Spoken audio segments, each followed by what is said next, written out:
We're about to break down my first Cowboys mock draft of the season. Now, this is based on the current NFL draft order. Dallas has the number 9 pick. I use the Pro Football Network simulator because it has some of the comp picks, the projected ones, and it's got trades, and it's got a deeper pool of players. It's not quite perfect, especially in November. I'm not going to do trades, too complicated. The Sims can be bullied, where, hey, this guy is way too easy to adjust, and it's fixable, and it's just not I can manipulate it because it's just not set up the way it's supposed to be. Additionally, I can't fill all my needs. As much as I would like to be able to, I don't have the premium picks available to make it work. I can't fix everything all at once. I don't have the assets available. Now, we will do a lot of these mock drafts. So if you're about the 50% who don't like my first-round pick or other picks, don't worry. We'll do plenty of other ones along the way. So share that video if you want more of them in the future. Now, Cowboys picking number 9. Here were the simmed picks here. Travis Hunter goes to Jacksonville. No surprise there. Shedeur Sanders goes 2. Will Johnson goes 3. Cam Ward goes 4. Tet McMillan goes 5. Abdul Carter goes 6. Will Campbell to the Jets at 7. Nick Scorton goes number 8. So among your players who are left on the board here, got Michael Williams, edge rusher out of Georgia, plus other guys. You got James Pierce is available. Mason Graham, the Michigan defensive tackle. Ashton Jeanty is there out of Boise State. Luther Burden out of Missouri, a wide receiver. I like Kelvin Banks. For me, this came down to 2 players. Jeanty out of Boise State and Mason Graham. And I want to get this out of the way early. You guys, some of you out there, need to stop scouting the helmet. You might not like the winged helmet, and they might give you trauma from Mozzie Smith and Taco Charlton and Luke Schoonmaker. This is a different player. This is a different caliber of prospect than those guys were. Mason Graham is exactly what I have been asking this team to add for years now at the defensive tackle spot. He is disruptive. He is productive. He gets after the quarterback. He can stop the run. He is going to be a top 10 player in this year's class. If you really want Ashton Jeanty, fine. I'll say this. You have to spend money in free agency. Because otherwise, what you're doing is you're taking Saquon Barkley and putting him on the Giants and not Philadelphia. Because the supporting cast isn't good enough, and all of a sudden the running back doesn't look nearly as good as he does if the supporting cast around him was better. You need defensive tackle help too. I think Graham is just as good of a caliber of prospect as Ashton is. Not a bad pick. Just pretend he went to Michigan State. It's all you have to do. So pick one, and we will do a mock draft where I take Jeanty. Don't worry, we will make that happen. MG for Mason Graham, AJ for Ashton Jeanty. Let me know in the comments, with the pinned comment actually, of today's show. All right, some notable picks as we move to round 2. Unfortunately, I missed, maybe fortunately because I took DT early. Tariq Williams, Deion Walker, both off the board. Could have been, if you take Jeanty, go DT there in round 2. That's reasonable. Travion Henderson off the board. 2 right tackle options off the board as well. But I'm okay going back in round 2. I think Omarion Hampton out of North Carolina. And this has number 1 running back ability. He's not as good as Ashton is, but he's a damn good prospect in his own right. Highly productive this past season at North Carolina and back in 2024. UNC is not a good football team. Have you watched that quarterback play? It's a disaster. Or the quarterbacks, I should say, for the Tar Heels. Hampton keeps putting up numbers, though. In a very, very, very good running back class, you have the ability to get a good one in round 2, get a good one in round 3, get a good one in round 4. Oh, you don't have a 4th-round pick. That's a bit unfortunate. Take Hampton in round 2. A Graham Hampton stat compared to, well, I guess you did have Derek Harmon on the board, which was kind of funny to see him there, based on the best available from the PFN sim. Could have gone that one, too. He's got a pretty popular buzz there. I will mention Harold Perkins because that is a very on-brand Cowboys pick. They love taking hurt guys in round 2, don't they? Kevin Winston's a fun piece. Evan Stewart brings you speed. I was always going to be at Oregon. That's a little bit rich for me. But it's early. The season's not over yet. these rankings are going to change drastically between now and even the end of the season at this point. Today's show is made possible by Prize Picks. It is the best place to get real money sports action. With over 10 million members and billions of dollars in awarded winnings, Prize Picks has made daily fantasy sports accessible to all. Pick more or less on at least 2 players for a shot to win up to 100 times your cash. Run your game all season long on Prize Picks.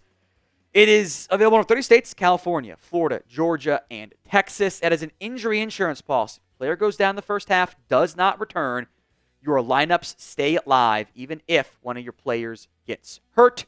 It's an awesome feature. Here's one of the, I'm going to ride my boy Chase Sr.'s prospects. He's been kind of hot lately. Christian McCaffrey, more than 78.5 yards on the ground. Christian Watson, more than 43.5 receiving yards. Download the Prize Picks app today. Use code CLNS to get $50 instantly after you play your first $5 lineup. That's prizepicks.com/CLNS. Use code CLNS. That $50 is guaranteed, by the way. You don't have to win. You just got to play that first $5 lineup. Some notable recent picks. A couple receivers I like off the board. And plus Barron at Texas, who's like a really fun piece. I think would be a lot of fun. Plus I love my safeties. You guys know me. Restrepo's a slot, but he's really good. I like Trey Harris at Ole Miss as well. There was a receiver I like, though.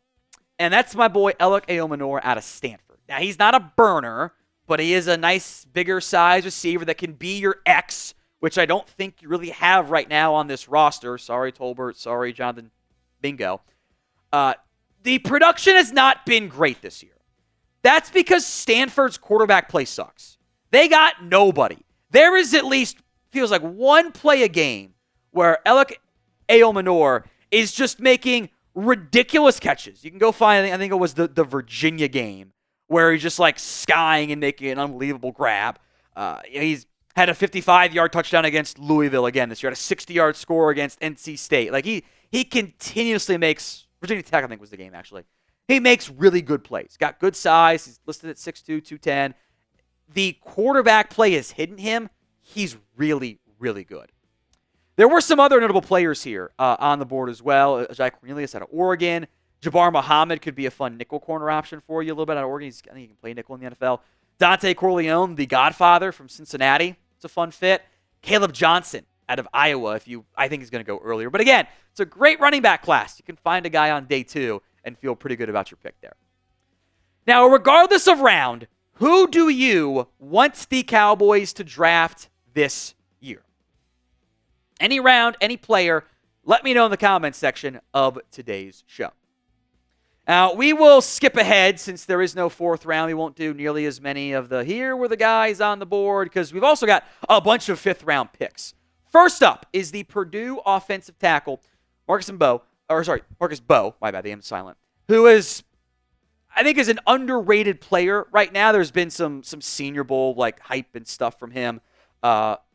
He has played right tackle for Purdue. Has allowed 4 sacks this year, but not that many hits and hurries. I think he's a solid run blocker. I think he probably goes top 100. So, longer term right tackle option is good. Also worth mentioning, we're in day 3. We're in the 5th round. You're probably not going to be able to get instant starters in the 5th round. That's not operating how reality works for the Cowboys. So if you want instant starters, got to take them in the first 3 rounds. And or maybe the first 4 rounds, only have 3 picks there. All right, let's go back to the trenches here. Let's double dip at tackle, because if I were the Cowboys, I would sign a DT. I'd draft a DT. I'd either spend a day 3 pick via trade or another one. I would load up at picks on the defensive line. Shemar Turner can do some inside stuff, can do some outside stuff, has been productive in years past. He is part of a loaded Texas A&M defensive line. That's why the sack numbers are down. Guys like Shemar Stewart and Nick Scorton are getting home earlier. Makes it a little bit easier for you. Turner's a damn good football player on the interior. I like that fit for the Cowboys. Cobee Bryant, it's actually Jacoby, but I'd probably go by Cobee there too. You might need cornerback depth. We'll see what happens with Jordan Lewis. I don't know how long the duo of Diggs and Bland are going to be together at this point. He's made some plays on the football. 4 interceptions this year. And one of the reasons why I picked Bryant for the Cowboys out of Kansas, he will support in the run. He is one of the better tackling corners in college football. They're draft eligible right now. 32 tackles. He doesn't miss very many of them. He will actually tackle, which you don't really have right now in the cornerback room on a consistent basis. Now, if you want more free Dallas Cowboys draft videos, come to the right spot. Hit the sub button, youtube.com/CowboysTV. Free Cowboys videos all season long. Round 5, I actually like the idea of double dipping in the backfield, especially if you don't take Genty in round 1. At that point, maybe you don't double dip. Damien Martinez, a bigger runner. He's listed at 230 and some change there. I think he pairs pretty well with Omarion Hampton in the Cowboys backfield. Began his career at Oregon State, ran for about 6 yards per carry. Now at Miami, Florida, running for about 6 yards per carry in a more aerial attack offense. I like Martinez. And also, his workload has not been overly high in his college career. He's not going to have 700 carries like some of these backs end up doing. So day 3, I am not opposed to spending a day 2 pick and a day 3 pick on a back. I think, especially if you don't retain Rico Dowdle for whatever reason, you got to get more talent in there. This might be my favorite pick, actually, relative to the value. Not the number 1 player, obviously. Antoine Powell-Ryland. I don't really know why he's not getting more love right now, because he has been really good this year for Virginia Tech. He is actually second this season in sacks. He's got 13. His pressure rate is 15 and change, which is indicative of, okay, he's just getting a lot of pressures. It's not like it's all fluky stuff there. He had 9.5 sacks last year for the Virginia Tech Hokies. He's been awesome. Now, he's not a great run defender, but a situational pass rusher in the 6th round who's been super productive, yeah, that makes sense to me. We'll see how he tests. I think that's a valid concern, but I don't think there are that many guys that can get, double-digit sacks in the ACC basically back-to-back years and have zero talent. Like, get some juice in there. You can keep Nealand. Nealand's more of a run setter anyway. There's another pass rush guy when you don't know what you're going to have out of Sam Williams moving forward. Round 6, again, I got my safety, who I think is going to go way earlier, by the way. Xavier Watts out of Notre Dame. A true breakout campaign this year for the Fighting Irish safety. You guys know that I'm a sucker for safeties, and you know how much I like ball skills.